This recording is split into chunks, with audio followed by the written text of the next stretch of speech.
Today we're going to be in Genesis chapter 32, verses 22 through 32. So if you want to turn in your Bibles or open up your Bible apps or follow along as I read, we're going to continue in our series on the Patriarchs by looking at Genesis chapter 32 towards the end of the chapter. Starting with verse 22, that night Jacob got up and took his 2 wives, his 2 female servants, and his 11 sons and crossed the ford of the Jabbok. After he had sent them across the stream, he sent over all his possessions. So Jacob was alone, and a man wrestled with him till daybreak. When the man saw that he could not overpower him, he touched the socket of Jacob's hip, so that his hip was wrenched as he wrestled with the man.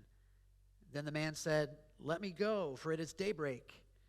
But Jacob replied, "I will not let you go unless you bless me." The man asks him, "What is your name?" "Jacob," he answered. Then the man said, "Your name will no longer be Jacob, but Israel, because you have struggled with God and with humans and have overcome." Jacob said, "Please tell me your name." But he replied, "Why do you ask my name?" Then he blessed him there. So Jacob called the place Peniel, saying, "It is because I saw God face to face, and yet my life was spared." The sun rose above him as he passed Peniel, and he was limping because of his hip. Therefore, to this day, the Israelites do not eat the tendon attached to the socket of the hip, because the socket of Jacob's hip was touched near the tendon. So I just want to start off this morning by sharing 3 things that we can learn about God. And then after that, we'll talk about some takeaways from this very strange story. The first thing that we learn about God is that God strives, or maybe a better word is contends. God strives, God contends. So this story is describing a confrontation, right? A wrestling match. Did you notice who instigates the wrestling match? Who instigates this confrontation? So Jacob was left alone, and a man wrestled with him till daybreak. So this man is the one who actually instigates the confrontation, the wrestling match. And apparently at first Jacob thinks that this is just some random guy that's wandered into his camp to fight him. He obviously comes to a realization later that it's more than just a man. Later on in the Old Testament, the prophet Hosea identifies this man. It says in chapter 12, "The Lord has a charge to bring against Judah. He will punish Jacob according to his ways and repay him according to his deeds. In the womb he grasped his brother's heel. As a man, he struggled with God. He struggled with the angel and overcame him. He wept and begged for his favor." So, is this a man? Is this an angel? Or is it God? Yes. I think it could be all 3. I mean, the point of the story doesn't change. The meaning doesn't change either way. This is a representative of God himself confronting Jacob, wrestling with Jacob. Now, the story, and I assume a lot of you have heard this story before, you know of this story, is usually known as the story where Jacob wrestles with God. But in reality, a more accurate description is this is the story where God wrestles with Jacob. God's pursuing Jacob. He's the one that's confronting Jacob. He's striving with Jacob. He's striving for Jacob. He's trying to wake him up and get his attention. And then later in the passage, and we'll get to this in a second, when he changes his name to Israel. Israel, the verb of the name Israel is struggles. So there's this long debate on what exactly is happening with this name Israel. Some think, and it depends on what translation you're using, and you may see a footnote there in your Bible. Some think that this verb for struggles is this God who is struggling and prevailing? Or is this someone struggling with God? Is this Israel struggling with God? Is this Israel struggling with God, or is this God struggling, striving with and for Israel? Which is it? As Tim Brown would put it, it's beyond my pay grade. He's not here today, but I'm sure he would appreciate that. He says that to me a lot. I don't know. I don't know. I mean, very smart biblical scholars have been, wrestling with this for a long time. But I think as we read this story, what we see in the text is both. I think we do see both. God does the confrontation. He initiates the wrestling match, but Jacob is a fighter too. And he and the nation of Israel will continually wrestle and struggle with God throughout the Old Testament narrative. And God will continually wrestle and strive with Israel and then ultimately prevail. When the man saw that he could not overpower him, he touched the socket of Jacob's hip. When the man saw that he couldn't overpower him, this is just weird. I mean, so God couldn't beat Jacob in a wrestling match? Or an angel of God couldn't beat Jacob in a wrestling match? I mean, Jacob is nearly 100 years at this point. What's going on here? Well, I think God is meeting him at his level. And we see this throughout throughout Genesis with the patriarchs, God meeting them at their level. I think this is an act of grace. I think it's an act of grace. And besides, the point here isn't about the physical struggle. Do I think there was a real physical wrestling match? Probably. I think there probably was a physical match, but that's not the point of the story. The author of the story is trying to get a point across, and the point is not a physical match. There's a spiritual wrestling match happening here. Jacob's struggling spiritually, internally with God. And he's overcoming God because he's not giving in. He's not willing to yield. And God's allowing him to do so.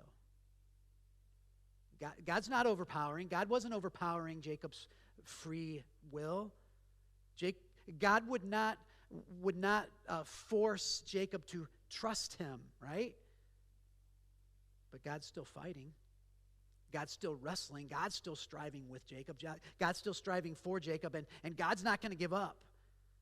God's going to get his attention, which leads to the second thing that we learn about God, that God wounds. God wounds.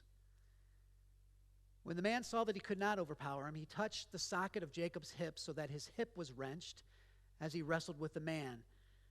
So the word touched can also be translated struck, like punched.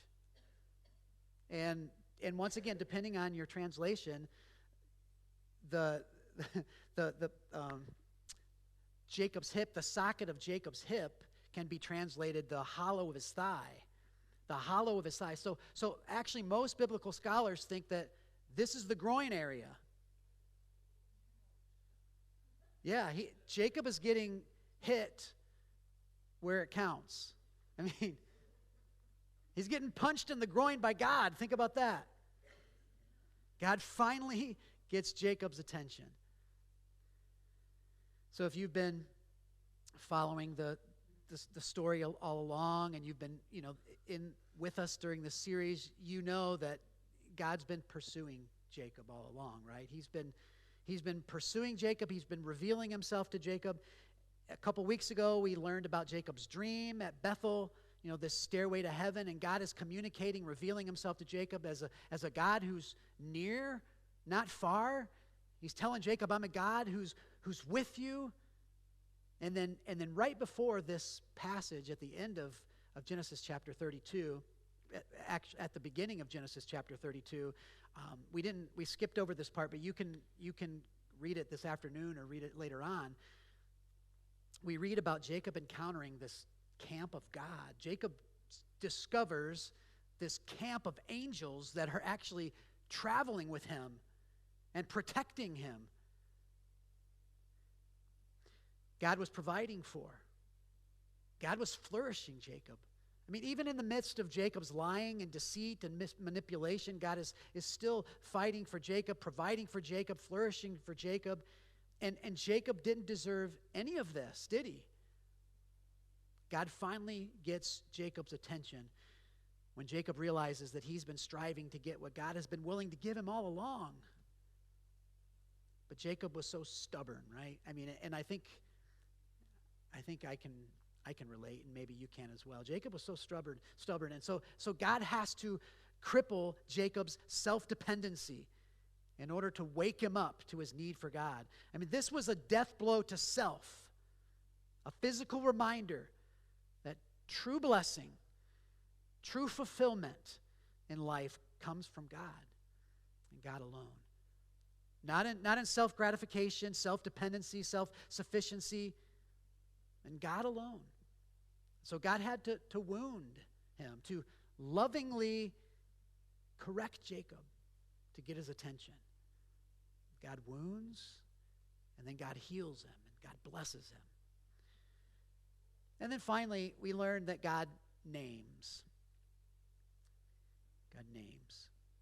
God strives, God wounds, God names. Then the man said, "Let me go, for it is daybreak." But Jacob replied, "I will not let you go until you bless me." The man asked him, "What is your name?" "Jacob," he answered. Why would God ask him his name? I mean, God knows his name, right? He doesn't have to ask him his name. And we've talked about this before, but in the Hebrew culture, names were a really, really big deal. A person's name is more than just what they're called. A person's name is about their identity. It's who they are. And so God's not asking Jacob for his name, like, what are you called? God is asking him, who are you? Who are you? Who are you really? And do you remember the last time that someone asked Jacob this? What Jacob's response was?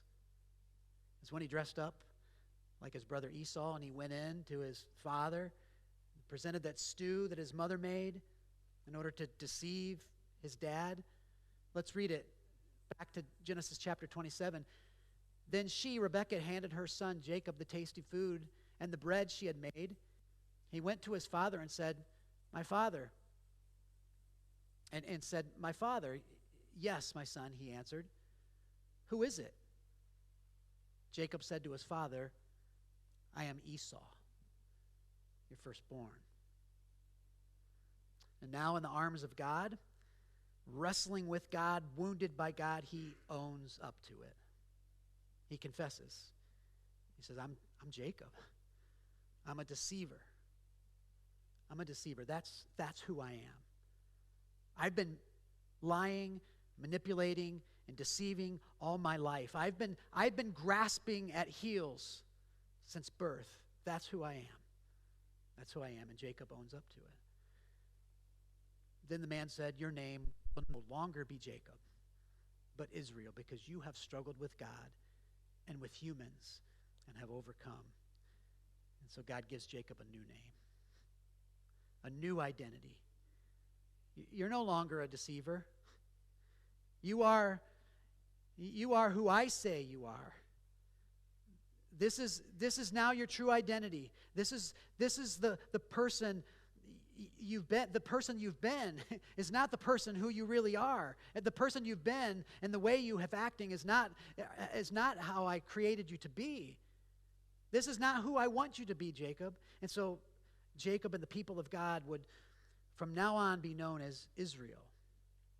The ones who struggle yet overcome, or the ones for whom God will struggle and overcome. So this was a defining moment for Jacob. I am, or you are who I say you are, Jacob. Jacob said, "Please tell me your name."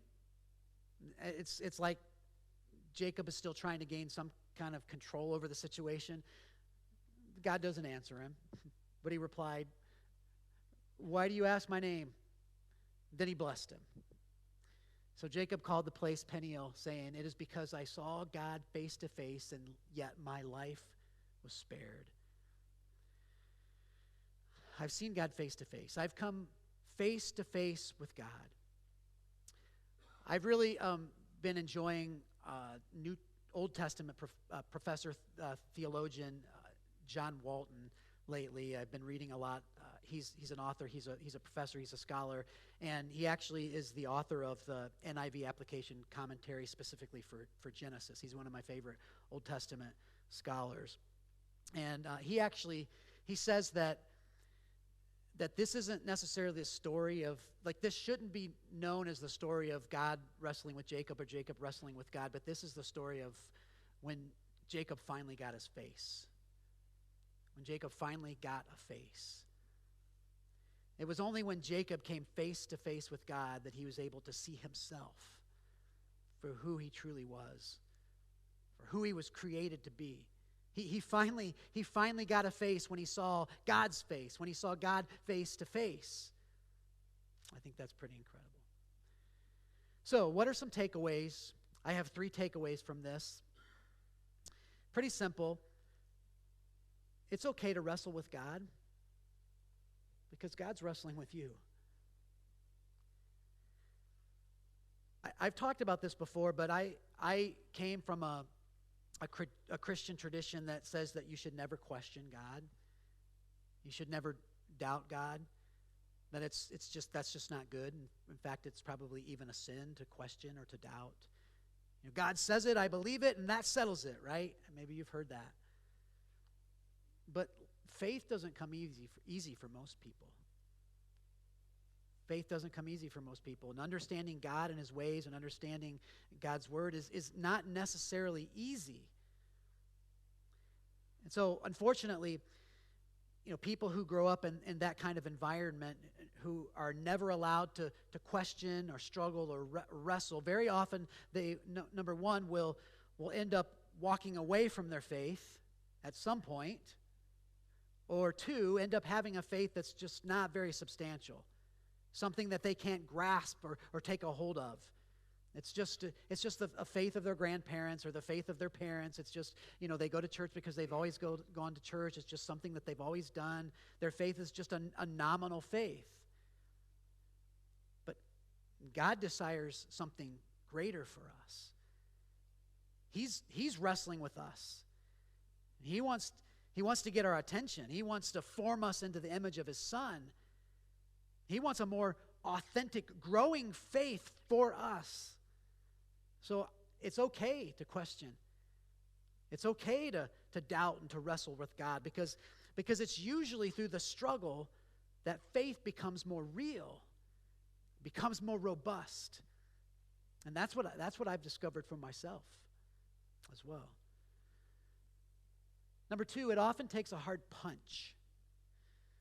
A trial, a tragedy, a difficulty, for someone to let go of their self-reliance and see their need for God. I don't believe that every trial or tragedy or difficulty that happens in our lives is from God. I know some Christians do, and it depends on what your theology is. But I personally don't believe that every difficulty or every difficult circumstances that comes our way is from God. In fact, I think a lot of things that happen in life happen because of sin and happen because of evil and free will. And I think things happen because we're harming ourselves and we're being harmed by others and we're harming others.